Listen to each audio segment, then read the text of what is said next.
In the heart of the African savannah, where the sun painted the sky with hues of gold and amber, lay a place of quiet wonder. A lazy river, wide and slow, meandered through the landscape, its banks adorned with whispering reeds and vibrant water lilies. Before we delve into this tale, kindly subscribe, comment, and share. This was a realm bathed in the perpetual glow of late afternoon, nestled close to the ancient, towering baobab forest. Here, life unfolded at its own gentle pace, a rhythm dictated by the sun and the flow of the water. Every creature knew its place, and every day brought new stories to the riverbank. It was a place where the air hummed with the buzz of insects and the distant calls of exotic birds. Among the reeds, a creature of boundless curiosity made his home. This was Kalulu, a frog of remarkable green, with eyes as wide and bright as polished emeralds. His voice, when he chose to speak, resonated like the deep thrum of a drum carrying across the water. Kalulu possessed a mind that never ceased its ticking, always pondering, always questioning the world around him. He was often found warming his toes on a smooth, flat stone, observing the intricate dance of life along the river. His days were filled with quiet contemplation and sudden bursts of inquiry. One of the riverbank's most captivating residents was Ndugu, the centipede. Ndugu moved with an effortless fluidity, a grace that seemed almost impossible for a creature with so many legs. His 100 limbs rippled beneath him like rain on a tin roof, a mesmerizing wave of motion. To Kalulu, Ndugu was a living enigma, a spectacle of coordinated movement. The centipede's journey from one lily pad to another was a performance of pure, unadulterated elegance. Kalulu watched him for hours, utterly captivated by the centipede's seamless flow. One sun-drenched morning, Kalulu watched Ndugu glide across a patch of damp earth. The centipede's movement was a smooth, dancer-like progression, each leg following the next in perfect rhythmic harmony. Kalulu's wide eyes grew even wider with astonishment. Ndugu! Kalulu boomed, his voice echoing slightly across the water. How do you do it? How do you manage such a magnificent display of coordination? The frog hopped closer, his curiosity bubbling over. Ndugu paused, his many legs still for a moment. He had never considered his walking to be anything out of the ordinary.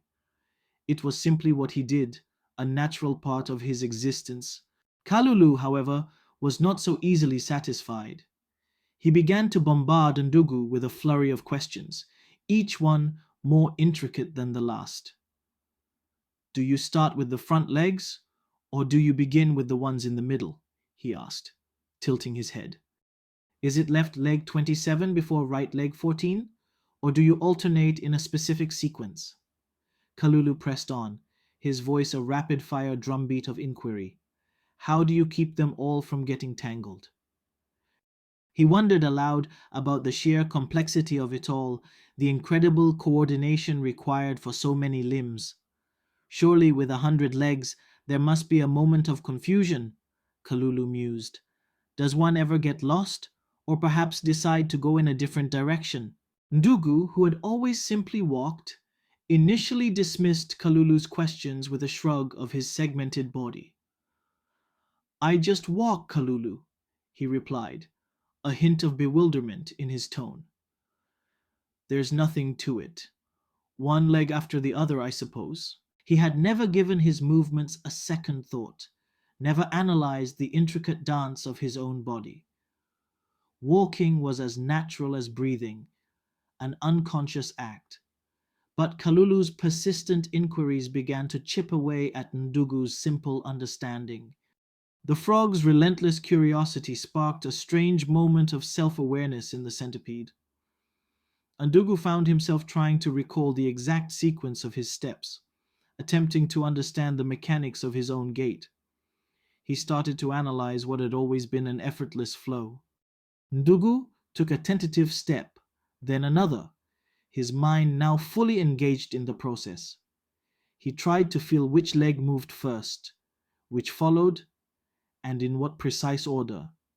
He took a shuffle, then a hesitant glide, attempting to understand the very essence of his movement. But as he began to think about his steps, his once fluid movements faltered. The grace that had defined him began to dissipate, replaced by an awkward clumsiness. His 100 legs, once a symphony of motion, became tangled like a pile of discarded vines. He wobbled precariously, his long body swaying from side to side. Then, with a sudden undignified lurch, Ndugu stumbled. He tumbled forward, collapsing into a dusty heap on the riverbank, his many legs flailing uselessly in the air. Kalulu, witnessing his friend's sudden plight, hopped over with genuine concern. Ndugu, are you all right? He boomed, his voice softer now, filled with worry. What happened? You were moving so beautifully just moments ago. Ndugu groaned, a sound of deep lamentation. He lay there, a tangled mess of limbs, unable to regain his footing. I can't walk, Kalulu, he moaned, his voice filled with despair. I simply cannot walk anymore. He realized with a crushing sense of clarity that the simple act of walking, once so natural and effortless, had been utterly ruined. It was ruined by the very act of conscious thought, by the attempt to dissect and understand what had always been instinctive. Ndugu was now trapped in a cycle of analysis and self-doubt. He could no longer simply do, he had to think about doing, and in thinking, he became paralyzed. The natural flow was gone, replaced by a frustrating, impossible puzzle. Kalulu, through his boundless curiosity, had inadvertently disrupted Ndugu's natural ability. His questions, though innocent in their intent, had introduced a poison of self-awareness that crippled the centipede's innate grace. It was a powerful, if unintended, lesson for them both. This tale from the riverbank emphasizes the profound importance of trusting one's instinct.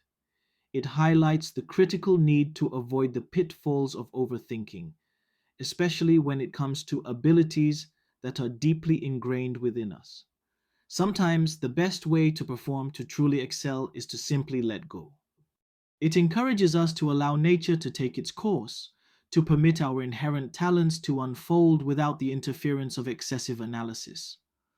The story serves as a stark reminder that overthinking can hinder even the most natural of abilities, turning smooth, instinctive steps into clumsy stumbles. Not every mystery needs solving, nor every process dissected. There are times when the beauty lies in the effortless flow, in the unexamined grace of being. It is a reminder for life itself. When instinct dances, do not trip it with thought. Let the rhythm guide you. Let the natural flow carry you forward. For in the quiet wisdom of the riverbank, it is clear that some things are best left to the effortless dance of instinct. Don't forget to subscribe, comment, and share.